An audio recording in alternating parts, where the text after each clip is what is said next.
Vice President Sara Duterte patunay ng isang totoong public servant ayon kay dating presidential spokesperson Attorney Harry Roque. Si Valdi Vinagracia magbabalita. Patunay ng isang totoong public servant si Vice President Sara Duterte. Ganito ang komento ni dating presidential spokesperson Attorney Harry Roque bilang pagdepensa na rin sa pangalawang Pangulo laban sa mga kritiko nito. Sa tingin ni Attorney Roque, maagang pamumulitika ang ginagawa ng mga kritiko ni Vice President Sara. Palaging kinukontra ng mga ito ang confidential at intelligence funds sa Office of the Vice President at Department of Education, maging pagkakaroon pa ng maraming bodyguards ng pangalawang Pangulo. Pamumulitika po yan dahil napakataas ng trust and satisfaction rating ni BP Sara at aminin natin hindi. Ngayon pala naghahanda na yung mga tatakbo para presidente sa 2028. Pinagtutulong-tulungan na po nila si BP Sara.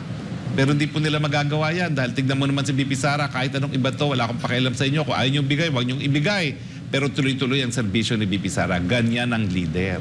Hindi lang siya nagtatrabaho dahil sa pera, kaya may pera, kaya wala, okay lang yan.